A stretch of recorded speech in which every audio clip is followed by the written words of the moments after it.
Fala galera, beleza? Hoje nós vamos falar um pouquinho sobre a política em Roma. Nós já gravamos um vídeo anteriormente que era sobre o nascimento da política, e nesse vídeo nós falamos como a política nasceu lá na Grécia, como essa ideia, esse conceitos como cidadania, do político, a pessoa que age na polis, a democracia, todos esses termos a gente estudou lá na política na Grécia. Então agora a gente vai falar da política em Roma, que é um ponto muito importante quando a gente estuda a história do ser humano. Por quê? Porque hoje a nossa vida, a nossa política é totalmente inspirada, influenciada nessa política romana, E como é que isso surge, como é que isso se organiza, qual a relação que vai ter com a gente, Isso é muito importante para a gente poder ter essa conexão, E saber de onde vêm todas essas ideias políticas que nós temos hoje. Então, Roma, nessa antiguidade que nós estudamos, Egito, Grécia, Mesopotâmia, China antiga, Índia, Roma foi a civilização que mais bem estruturou a política, com diversos cargos, com diversas atribuições, uma organização que destoava muito das outras organizações políticas da antiguidade. Tudo vai começar lá, muito parecido inclusive com os gregos, com os genos, Esses genos, ou genes, eram famílias, famílias que começaram a crescer, se desenvolver, Isso inclusive antes da monarquia romana, antes de 700 antes de Cristo, Bem antes desse período nós tínhamos as famílias se organizando, e essas famílias elas tinham exatamente uma distribuição de poder através do chefe da família, Esse chefe da família, que começa a concentrar os poderes da ordem desses grupos de seres humanos, que não era uma família de 5 pessoas, era uma família que tinha o avô, sobrinhos, tios, era uma família gigante, uma família com quase uma tribo, Se a gente for pensar assim, quase uma tribo. Mas se essas famílias, esses clãs, tinha como líder político pater family. Esse pater, ou pai, esse pai da família, vamos pensar assim, ele tinha um grande poder sobre a família como um todo, um poder sobre a vida, sobre a morte, sobre os casamentos. Ele tinha uma influência muito grande. E esses pais da família, esses pater family, se concentraram numa classe que vai existir e atuar bastante em Roma, que é a classe que tinha o poder nas mãos, principalmente no período da monarquia e república, que eram os patrícios, que vem desse nome pai, pater, Uma observação importante de fazer é que os patrícios não necessariamente eram os ricos, Os patrícios,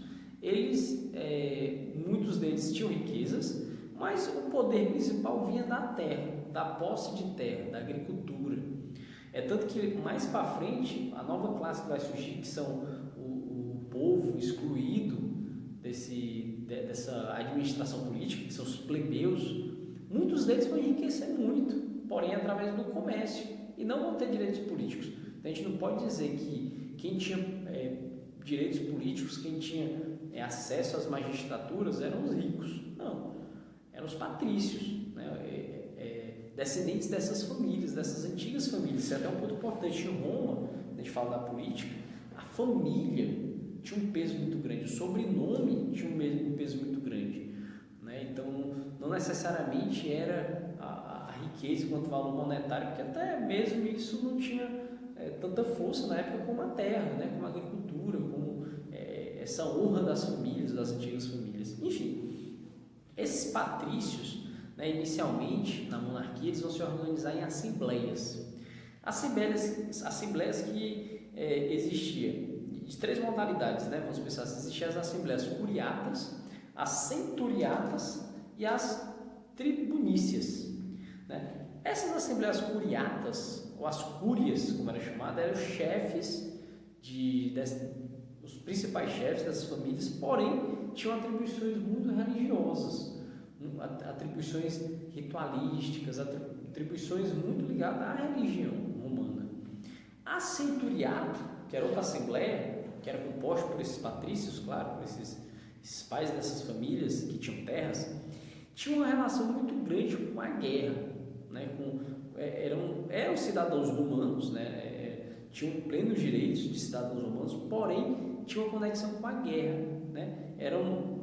De onde vêm os centuriões, né? Que tinha uma centúria, né? Que tinha um comando sobre outros homens, principalmente na guerra, né? E o interessante é que principalmente os ricos iam ter mais poder na Assembleia Centuriata. Por quê? Porque os centurianos ele tinha que ter recursos para poder liderar, porque meio que de certa forma no início da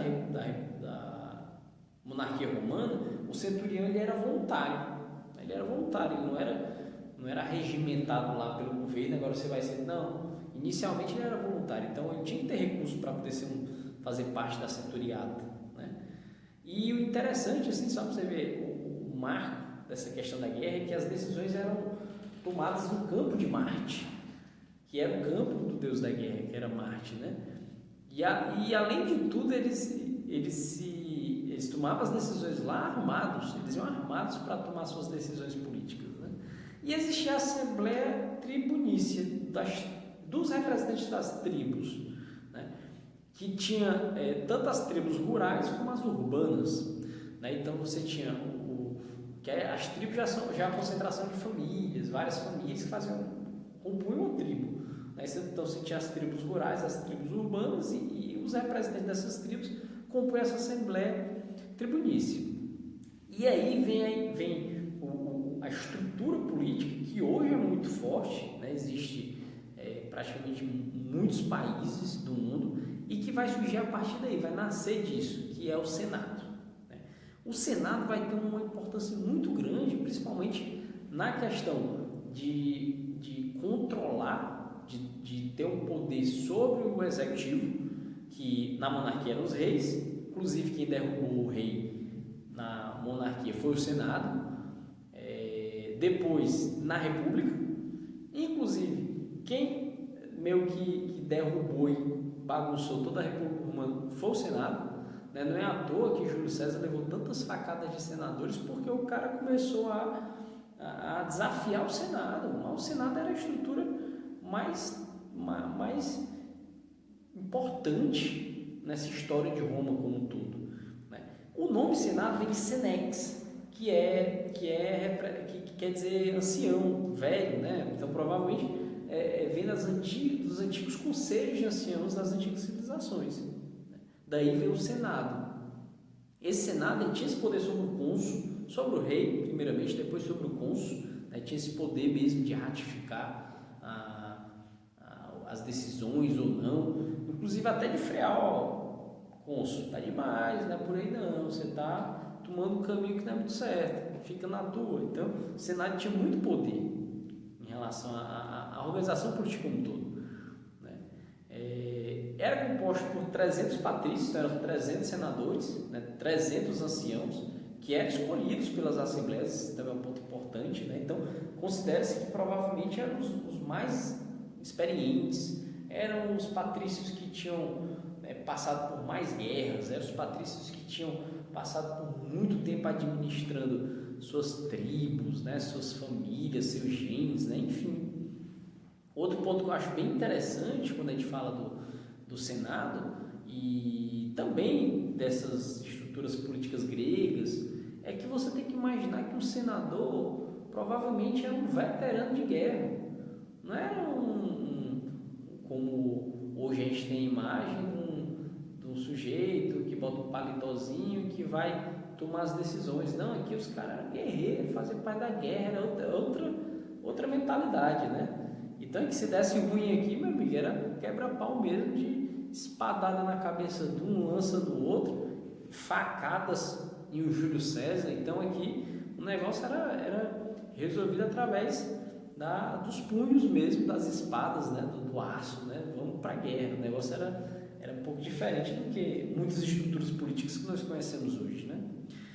Bom, e dentro desse cenário você tinha as magistraturas, que era todos eram magistrados, né? Todos faziam parte dessa magistratura, mas tinha as magistraturas executivas, vamos colocar assim, que eram os que estavam atuando na execução. Esses é que elaboravam as leis, que escolhiam os cônsules, né? Que estavam muito ligados a esse aspecto. E existia o executivo mesmo, que estava lá atuando no dia a dia. Dessas magistraturas, nós tínhamos os cônsules, que era, na República, né, principalmente, o cônsul é como se fosse um presidente. Né, ele ia administrar a Roma como um todo, né, ia ter esse papel. Você tinha os pretores, que cuidavam da justiça, né, dos julgamentos, estavam atuando na sociedade dessa forma. Era patrício, né, um detalhe importante, esses pretores eram patrícios. Tinha os questores, que cuidavam das finanças, né? Desde a cobrança de impostos até onde vai ser aplicado esse dinheiro, né? Que desenvolvimentos vai acontecer em Roma, né? Ele fiscalizava tudo isso. Inclusive tem um nome até mais bonito, né? Eles cuidavam do erário de Roma, né? De todo esse dinheiro que circulava em Roma. Tinha os censores, né? Que cuidavam do censo, do controle populacional, digamos assim, de saber qual era a população que existia nas localidades, inclusive fazer um papel de vigiar, né, fazer uma vigilância sobre a questão populacional, como toda a dinâmica populacional. Existia um Edis, o Edis, que fazia o policiamento, né, e conservação das cidades também. Então ele policiava mesmo, atuava, impedia que uma cerimônia que não deveria acontecer não acontecesse, né? Tinha esse papel de fazer cerimônias, também festejos que fossem homenagear os deuses, enfim. E tinha um governador que governava as províncias, né? Governava de uma forma administrativa, né? Era o governador que governava cada provínciazinha, né, de Roma e administrava aquela província, né? Em todos os aspectos. E tinha outro magistrado também que podia surgir de vez em quando, que era o ditador. Esse ditador ele surgia em caso de guerra, principalmente. Por quê? Porque necessitava de alguém que fosse ditar as regras, ditar as leis. Está em guerra, tensão, coloca alguém que vai ter um punho forte, que vai ditar essas regras, essas leis durante esse período. E depois que passasse a guerra, esse ditador sairia dessa magistratura, né? E um outro grupo que surgiu muito importante, principalmente na República Romana, foi o Conselho da Plebe, né? Ou Tribuno da Plebe, né? Ele vai surgir na República, 493 a.C., e ele surge por quê? Porque os plebeus, que eram o povo romano, que não tinham terras, principalmente, não faziam parte dessas famílias antigas, dessas antigas famílias que vêm dos antigos genes, que tinham seus patrícios, que foram os primeiros a compor as assembleias, que fizeram parte do primeiro senado lá na monarquia. Esse povo, essa população que não fazia parte desse meio, eram os plebeus. Inclusive, muitos deles eram muito ricos, se tornaram muito ricos mesmo. Só que através do comércio, né? Através do comércio com o Oriente, do comércio com a África. Então, muitos deles enriqueceram e começaram a ter uma grande importância dentro de Roma, mas não tinha direitos políticos. Então, a grande luta que aconteceu, principalmente na República Romana, foi para surgir uma nova estrutura política que foi conhecido como Tribuno da Plebe, que foi aprovado em 493. Então, os representantes dos plebeus passaram a fazer parte desse Tribuno da Plebe e votar leis que fossem favoráveis aos plebeus, que pudessem ajudar os plebeus. Então, foi de extrema importância. E passaram, inclusive, a amedrontar muitos patrícios ao longo da República. Né? Uma das leis que, inclusive, tentaram aprovar foi o da reforma agrária. Isso era uma lei que deixava os patrícios totalmente desesperados. Por quê? Como é que você vai fazer uma reforma agrária? Tirar o poder dos patrícios romanos, que é quem tinha as terras, né? Foi um negócio assim que assustou muito os patrícios, com certeza. Né? Então, esse conselho da plebe surge em 493 e ele vai surgir com a possibilidade de permitir que esse novo grupo, que começa a ter importância dentro de Roma, faça parte da política e tome decisões dentro da política. Né?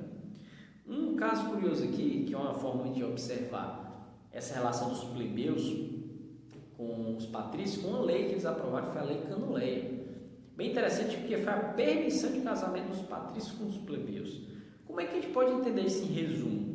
Patrícios com honras, com o nome da família, terras, plebeus com dinheiro, ricos, os homens novos, né, os notáveis que passavam a fazer parte de Roma. Então, essa união foi muito interessante, por quê? Porque um patrício rico poderia se juntar com a filha, um plebeu rico, desculpa, poderia se juntar com o patrício, né, que tinha o nome da família, que podia fazer parte dos magistrados, né, tinha uma magistratura. Então, esse plebeu se juntava com a filha de um patrício e agora podia também entrar na magistratura. Claro que o patrício recebeu um dote, né? Recebeu dinheiro, um valor desse plebeu, né? Mas os plebeus começaram a entrar na política, principalmente após essa lei da Canuleia, né? Que foi essa lei que permitiu a união dessas classes sociais através do casamento, beleza? Então, gente, é um pouco do resumo dessa política romana, né? Já que a gente estamos fazendo vários resumos aí sobre as políticas ao longo da história, né? Então esse aqui é um breve resumo da política romana, né? Já falamos da política grega, né? Inclusive do nascimento da política na Grécia, e posteriormente vamos falar da política em outros contextos, né? Outros momentos e inclusive na visão de muitos pensadores, beleza? Então é isso, espero ter ajudado um pouco vocês e até a próxima.